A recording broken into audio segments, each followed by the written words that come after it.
12시 많은 참여 바랍니다.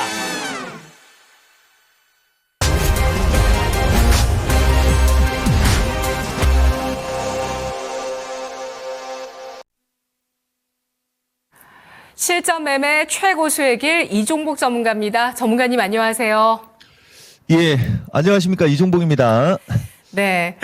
많은 분들께서 밤새 한숨 못 잤다는 이야기들을 오늘 하십니다. 오늘 일단 지수는 2% 내외의 하락을 기록하고 있는 상황이고요. 전 업종 거의 다 약세를 보여주는데요. 그래도 낙폭이 어느 정도 제한적인 흐름을 나타내주고 있고요. 선별적으로 일부 종목 양호한 흐름 포착도 되고 있는데 오늘 장 특징 어떻게 봐야 될까요? 그러니까요. 그죠? 맨날 하는 얘기인데, 일단 그대로 가면서 한번 풀어볼게요.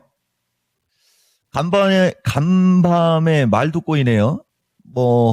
저도 전문가면서 처음 봤어요, 여러분. 근데 이게 어디부터 이게 들어가야 될지 생각을 해보면 일단 심리거든요. 일단 해외 증시는 양호했었고요.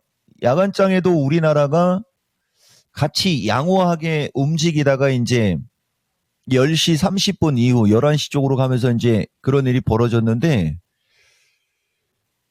지금 오늘장 주간장도 어제 야간장만큼만 딱 올려놓고 지금 있거든요. 일단은 해외 시장은 양호, 국내장 약세에 선별적 종목 강세로 놓고 한번 얘기해 볼게요.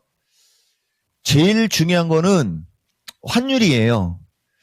이 환율이 어떻게 될지 이게 가봐야 되겠지만은, 일단은 주식시장으로만 놓고 보면 어제 분위기 딱 잡아놨다가 오늘 다시 개파락으로 밀어놓고 이걸 다시 버티려고 하고 있거든요. 이 자체도 지금 우리나라는 증시 자체로만 놓고 보면은 지금 모양을 만들고 있는 거예요. 근데 아침에 개파락이 나오고 이 외국인들의 동향을 봤을 때, 외국인들이 아침에 주식시장이 개파락이 나왔을 때는 선물을 매수했거든요. 선물을 매수하면서 낙폭을 되게 빨리 줄이면서 329까지 올려놨어요. 그리고 그때 원달러 환율이, 진짜 이게 참 극한 직업이죠. 원달러 환율도 그 당시 그 시점에 1406원대로 확 밀렸거든요. 그러니까 이제 저 외국인들도 우리나라 증시, 우리나라 증시뿐만 아니라 우리나라의 어떤 정치적 리스크나 이런 걸 지금 보고 있다는 얘기인데, 일단은 지금 상태로 놓고 보면 우리가 기술적으로만 얘기하면은 어제 환율이 열려있는 자리를 일단 여기에 환율에서 줬고, 그 다음에 이제 오늘은 환율이 밀리다가 다시 낙폭을 줄이고 있지 않습니까? 여기서 만약에 환율이 꺾여지기만 하면 오히려 증시, 우리가 주식하는 입장으로는 이게 오히려 호재가 될 수 있는데, 이게 만약에 환율이 꺾이지 않으면 계속 이 리스크는 있을 거거든요. 그러면 여기서 어떻게 해야 되느냐? 이게 중요한 거잖아요. 오늘 장만 놓고 보면 일단 오늘 장에서는 정치 테마주성의 움직임이 강해요. 근데 정치 테마주성의 움직임이 강한 것 중에는 저쪽 출산 관련주 쪽은 추세가 있어요. 출산 관련주 쪽은 추세가 있고, 그 다음에 친환경 에너지 관련주 쪽은, 이건 일단 가면서 봐야 돼요, 여러분. 친환경 에너지 관련주 쪽은 기술적으로도 올라갈 수 있는 위치에 와 있거든요. 이쪽에, 만약에 이쪽 CS 윈드나 SK 페노션 같은 것 쪽을 만약에 물려있는 분들이, SK 오션 플랜트죠. 기존에 물려있는 분들 입장에서는 끌고 가는 거 얘기해 주고 싶고, 신규로 접근하려고 하는 분들한테는 이종복 의견은 관망. 대신 14,000~15,000원대까지는 있기는 있습니다. 연료는 있고요. 그 다음에 이제 이쪽 아가방이나 이쪽 출산 관련주 쪽, 요쪽은 뭐 정치 테마주성으로 움직인다라고 하는 것도 있지만은 우리나라 자체적으로 정책적 이슈가 있기 때문에 제가 봤을 때는 이쪽 출산 쪽은 테마주로 보기보다는 그냥 관심 있게 보는 건 나쁘지 않은 거 정도 일단 오늘장 특징으로는 얘기해주고 이종복이가 하고 싶은 얘기 할게요. 지금 보면 반도체하고 2차 전지하고 제약 등이 그동안에 소외받았던 섹터이고 어제 모양이 되게 좋아졌는데 오늘장도 낙폭은 제한적입니다. 낙폭이 제한적인 과정에서도 어쨌든 뭐 움직이는 건 조금 가벼운 종목이 움직여요. 특징적으로 이종복이가 GST, 그러니까 이게 가끔가다 운이 좋다라고 이종복이가 얘기하는 게 그런 건데 GST나 이런 쪽은 지금 살아나죠. 반도체 섹터에 있는 이쪽은 뭐 추세적으로도 올라갈 수 있는 모양이었어요. 그래서 선별적으로 반도체 쪽은 지금 현재 상태에서 결국은 우리나라 시장이 움직인다면 양호하게 움직여야 될 대표적인 섹터 중에 하나고 삼성전자도 기술적으로 이중바닥형 패턴이 만들어지고 있거든요. 그리고 외국인들 매도가 오늘은 세지는 않아요. 지금 상태로 놓고 봤을 때. 하이닉스도 마찬가지. 하이닉스는 최근에 기관 외국인이 매수세가 들어오거든요. 대신 기술적으로 무겁습니다. 또 그렇지만은 18만 원대로 올라갈 수 있는 힘은 있어요. 그러니까 결국은 반도체 흐름 나쁘지 않고 그 다음에 제약주도 하방 경직성이 양호합니다. 하방 경직성이 양호하다라는 자체는 올라가고 싶다는 얘기예요. 제약주도 괜찮고 그 다음에 2차 전지인데 2차 전지도 지금 보면 전체적으로 2~3%권 약세인데 뭐 어제도 특징주로 얘기했지만은 엔캠이나 그 다음에 대주전자는 크게 빠지지 않습니다. 대신 이제 이따가 시간이 지나면서 저 환율만 1,410원만 깨져도 되는데 그죠? 환율이 1,410원만 깨지고 밀려 내려와도 이종복이가 봤을 때는 2차 전지도 빠르게 낙폭을 줄일 수 있는 대표 섹터로 보입니다, 지금. 그죠? 대표 섹터로 보이고 조선주도 마찬가지로 지금 보면 그렇게 낙폭이 크지는 않아요. 근데 저는 조선주는 여러분들한테 뭐 매수 추천의 의도로 방송을 하지를 않기 때문에 기술적으로만 얘기하거든요. 조선주 쪽도 그렇게 낙폭이 크지는 않고 그 다음에 전력도 마찬가지입니다. LS 일렉이나 이쪽 LS 같은 게 좀 아쉽죠. 이런 건 오늘 원래 아침에 21선 위로 나와갖고 위로 올라가야 되는 그림을 만들고 있었는데 뭐 낙폭이 그렇게 크지는 않지 않습니까? 그래서 전체적으로 오늘장 특징을 보면 사상 초유의 사태가 벌어졌으나 이 종목별 흐름을 보면 기술적으로 한 2~3%권 정도의 어떤 낙폭만 주는 이것은 어느 정도 우리나라 주식시장도 빠질 만큼 빠졌잖아요. 올라가고 싶어하는 흐름에서 그 사상 초유의 일이 터졌어요. 그러면서 이제 환율이 급등하면서 장이 일단 급락으로 나왔으나 어쨌든 지금 현재 상태를 놓고 보면 제한적인 낙폭을 보이는 가운데 여전히 어느 정도 좀 움직이려고 하는 흐름은 있다. 요 정도 보입니다. 지수와 종목들의 추가적인 하락보다는 제한적인 낙폭이라는 점에서 시장의 가격 매력을 조금 확인할 수 있는 부분들도 나오고 있습니다. 또 시장에 영향을 미치는 여러 이슈들의 추이들도 계속 또 살펴봐야 될 것 같은데 오늘장 어떤 전략으로 대응을 하는 게 좋을까요? 그러니까요, 뭐 일단은 이 선물이 왜 중요하냐면은 이게 프로그램도 있고 참 여러 가지가 있어요, 여러분. 이게 지금 보면은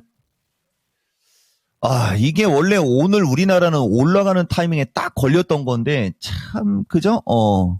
지금 보면은 진짜 오랜만에 아침에 분봉의 흐름도 지금 수렴을 하고 있어요, 여러분. 삼각형 패턴으로 수렴을 하고 있는데 여기서 항생만 좀 받쳐주면 좋은데 어쨌든 지금은 심리니까 일단은 지금 보면은 그죠? 우리나라 시장 이 수렴을 하는 이쪽 라인처럼 지금 분봉이 수렴을 하고 있거든요. 이게 원래는 기관보다는 외국인들이 매도를 줄이거나 외국인들이 선물 매수를 하면서 이런 모양이 만들어졌으면 좀 세게 얘기할 수 있겠는데 어쨌든 그거는 아직은 아니니까 다만 기술적으로 지금 상태에서는 이 선물 지수가 327을 돌파해주면 판이 확 바뀔 수 있거든요. 그 심리를 확 돌려줄 수가 있어요. 저렇게 되면.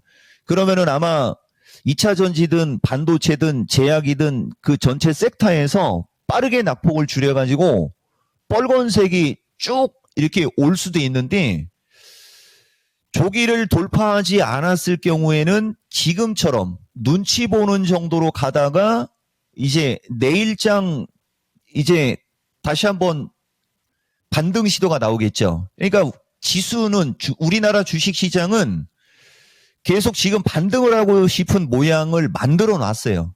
모양은 만들어 놨는데 그런저런 어떤 요인이 이 매수세를 확 들어오게 하는 어떤 이게 없는 거죠. 제한하는 거죠. 지금은 보다시피 매도세가 강하지는 않습니다. 그래서 핵심 주도주 중기관점 양호 2로 얘기해 드려 볼게요. 이따가 신의 한 수에서는 한번 전체적인 주식의 기술적 흐름하고 어떤 그런 걸 내가 한번 얘기를 좀 한번 해 드려보고요. 1차적으로 아까 얘기한 대로 지금 현재 우리나라 시장을 보면은 매도세가 강하지는 않아요. 그죠? 예, 매도세가 강하지는 않은데 매수세가 약한 게 단점이거든요. 그래 어제 이 매수 심리를 불러줄 수 있을 정도의 어떤 시장의 그림이 만들어졌었어요. 그게 이제 하루 사이에 다시 뒤바뀌었거든요. 그 뒤바뀐 거를 다시 매수세를 주려면 아까 얘기한 대로 환율이 중요해요, 여러분. 이러한 상황에서도 환율이 원달러 환율이 1400 초반대로 밀리면서 1400을 만약에 깬다. 그러면은 주식하는 사람들한테는 되게 아마 호재가 돼서 오히려 수익이 확 날 수가 있고 넘더라도 1420을 넘지 않은 상태에서 움직이면 계속 요렇게 눈치를 보다가 뭐 해외 증시를 따라가고 막 그러겠죠. 그러니까 여기서 여러분들한테 하고 싶은 얘기는 핵심 주도주 중기 관점에서 2차 전지, 반도체, 제약, 전력 등 이종복이가 요새 강조해 드렸던 내가 좋게 보는 어떤 그 섹터의 주식을 보유하고 있다면 당연히 보유고 제가 봤을 때는 저쪽 출산주나 그죠? 조정도 그죠? 지금 이슈에 의해서 움직이는 종목 중에는 출산주 쪽은 조금 보셔도 될 것 같고 나머지 테마주들은 저는 그냥 또 일장춘몽으로 될 확률도 있으니까 그쪽은 저는 관심이 없고요. 아까 얘기한 대로 돈이 있으면 반도체도 의외로 하반 경직성 계속 줄 수 있어요. 아까 얘기한 대로 2차 전지 반도체, 그 다음에 제약, 그 다음에 전력, 요 정도. 그죠? 지금 현재 시점은. 그리고 이런 상황은, AI하고 로봇 관련주들은 지수가 어느 정도 안정적으로 움직이기 전에는 변동성이 있을 수 있으니까 좀 지켜보시면서 또 밀리면 저쪽도 매수죠. 그러니까 이 종목은 주식 시장 입장에서 주식을 하는 쪽으로 볼 때는 이거는 팔고 도망가는 게 아니고 보유하거나 매수 타이밍을 노리는 게 의견이에요. 이 종목 의견은. 왜냐면 어쨌든 이거는 어쨌든 일이 벌어졌으니까 결국은 수습되는 과정이 있어야 될 거 아니에요. 그때 이제 좀 환율의 어떤 영향이 중요할 수 있다. 이런 말씀 드린 겁니다. 그래서 하고 싶은 얘기 1차적으로는 보유하면서 저점을 노리되 환율이 1400 초반으로 흐를 때는 좀 심리를 되게 강하게 보고 그렇지 않을 때는 지켜보면서 타이밍은 2차 전지, 그 다음에 선별 반도체, 그 다음에 제약, 뭐 전력 등 이쪽 주식을 노리는 게 맞지 않겠냐. 저는 이렇게 판단합니다. 네. 전문가님 1420원 선 달러원 환율이 돌파하지만 않는다면 시장 상황은 더 악화되지 않는다고 보시는 거죠? 그렇죠. 근데 이게 분명히 어제 기술적으로 놓고 보면 이거는 고점이 나온 게 맞긴 맞거든요. 1, 2, 3, 4, 5의 수익이고 기술적으로는 맞는데 일단 뭐 외국인들이 어떻게 나오는지를 봐야 되는데 어쨌든 그들이 보는 것은 원달러 환율이겠죠. 조금 더 움직이면은 1430인데 제가 봤을 때는 일단 오늘 밤 신의 한 수 보면은 아마 이 환율 실시간으로 나오겠죠. 환율이 1400 초반으로만 밀려도 되거든요. 근데 이게 기술적으로 우리나라 시장은 일봉상으로는 오늘 같은 경우는 꺾이면 안 됐던 거예요. 이게 60분 차트를 보다시피 돌았잖아요. 이쪽으로 올라가야 되는데 이게 꺾여 내려오니까 이 327하고 이 330이 되게 세 보이는 거예요. 요거만 넘어가면 게임 끝나요, 여러분. 요거 넘으면 주식시장은 위로 게임이 끝나거든요. 저거를 한번 잘 살펴보시면서 이따 신의 한 수 보시죠, 여러분. 마치겠습니다. 네, 알겠습니다. 오늘 일장 분석 여기까지 듣도록 하겠습니다. 전문가님 고맙습니다. 예, 고맙습니다. 이정복입니다.